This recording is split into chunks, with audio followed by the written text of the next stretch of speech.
السلام علیکم ناظرین، ظہیر الدین بابر آپ کی خدمت میں حاضر ہے۔ ناظرین، آزاد کشمیر میں احتجاج، غیر یقینی صورتحال، یکجہتی کمیٹی کا حکومتی وزراء جو وفاق کے ہیں ان سے بات چیت کا عمل جاری ہے، مگر کوئی بریک تھرو نہیں ہو رہا۔ اس صورتحال کے کیا اثرات مرتب ہو رہے ہیں، اور جو آزاد کشمیر کی جو کمیٹی ہے جس نے احتجاج کیا رکھا ہے اس کے مطالبات کس حد تک جائز ہے، اس پر بات کی جائے گی۔ اگر آپ نے چینل سبسکرائب نہیں کیا تو آپ یہ چینل سبسکرائب کر سکتے ہیں، بیل آئیکن کو پریس کریں، دوست احباب کے ساتھ شیئر کریں۔ 5 روز گزر گئے ہیں، بدستور آزاد کشمیر میں معمولات زندگی معمول پر نہیں آ رہے۔ انٹرنیٹ بند ہے، مارکیٹیں بند ہیں، سڑکوں پر ٹریفک کی آمد و رفت جو ہے وہ موجود نہیں ہے، اسکول کالجز میں بھی ہو کا عالم ہے۔ جو مطالبات ہیں وہ یہ کیے جا رہے ہیں کہ ایک تو وی آئی پی کلچر ختم کیا جائے، کم و بیش 38 مطالبات ہیں، مگر ان میں کچھ مطالبات ایسے ہیں جس کو حکومت ماننے کو قطعی طور پر آمادہ نہیں ہے۔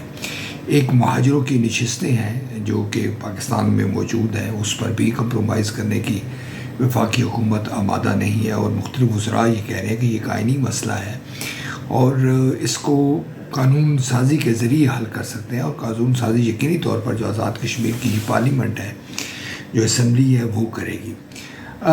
بہت ساری ایسی باتیں جو کیجولٹی ہے وہ بھی ہوئی ہے، ہمارے جو قانون نافذ کرنے والے ادارے ہیں ان کے جو بالخصوص نامبات پولیس کے جو اہلکار ہیں وہ زخمی ہے، پمز میں ان کا علاج جاری ہے۔ آزاد کشمیر کے بھی کچھ جو کمیٹی کے جو اراکین تھے، جو کارکن تھے، وہ جاں بحق ہوئے ہیں۔ یہ تشدد جو ہے یہ دونوں طرف سے جو جاری ہوا ہے، یہ یقیناً اس نے بحران کی شدت میں اضافہ کر دیا ہے۔ ناظرین، بھارت نے اس حوالے سے اعتراضات اٹھائے ہیں آزاد کشمیر کی صورتحال پر، اور اس نے یہ کہا ہے کہ پاکستان مس ہینڈل کر رہا ہے۔ جو بھارتی وزیر ہے انہوں نے سرکریک کے معاملے پر بھی بات کی ہے اور پاکستان کو دھمکی دی ہے، یعنی کہ بھارت اس صورتحال کا فائدہ اٹھا رہا ہے، اور یقینی طور پر بھارت سے کسی خیر کی توقع رکھنی جو ہے وہ عبث ہے۔ اس وقت کیا صورتحال ہے اور ہم کیا کرنے جا رہے ہیں، کیا ہمارے جو معاملات ہیں یا ہماری جو اسٹریٹجی ہے وہ درست ہے؟ یقیناً اس کو ریویو کرنے کی ضرورت ہے۔ بلا شبہ معاملات اس حد تک نہیں جانے چاہیے تھے۔ ہمارے جو قانون نافذ کرنے والے ادارے ہیں، ہمارے جو خفیہ ادارے ہیں، ان کے پاس تمام اطلاعات موجود ہوتی ہیں، اور یقیناً وہ اس کا توڑ بھی کر رہے ہوں گے۔ لیکن جو آزاد کشمیر کی حکومت ہے، بظاہر ہم یہ کہہ سکتے ہیں کہ زیادہ ذمہ داری ان پر عائد ہوتی ہے۔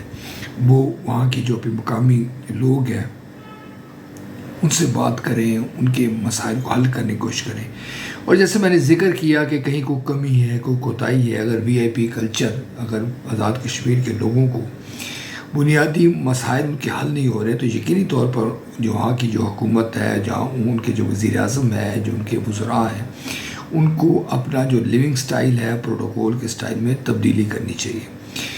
اگر یہ جو نشستوں کا معاملہ ہے اس پر بھی ریویو کرنے کی ضرورت ہے۔ آزاد کشمیر کے لوگ سیاسی طور پر زیادہ سمجھ بوجھ رکھنے والے لوگ ہیں، اور میں ذاتی طور پر میرا جب بھی وہاں پر وزٹ ہوا ہے، میں لوگوں سے ملا ہوں، مجھے یہ احساس ہوا ہے کہ پاکستان کے برعکس آزاد کشمیر کے جو لوگ ہیں وہ پولیٹیکل طور پہ زیادہ میچیور ہیں، جس کی بنیادی وجہ یہ ہے کہ وہ کسی شخصیت کے گرد نہیں گھومتے ہیں۔ پاکستان کی جو سیاست ہے اس میں عمران خان ہے، نواز شریف ہے، آصف علی زرداری ہے، مولانا فضل الرحمان ہے، غرض ایک طویل فہرست ہے۔ یہ تمام جو رہنما ہیں یہ اپنے ذات کے حصار میں بند ہیں، اور اس کا جو کارکن ہے وہ بھی ان سے وفا کے لیے نعرے بلند کرتا ہے اور ان کے لیے ہی سڑکوں پر مار کھاتا ہے، مگر آزاد کشمیر میں ایسی صورتحال نہیں ہے۔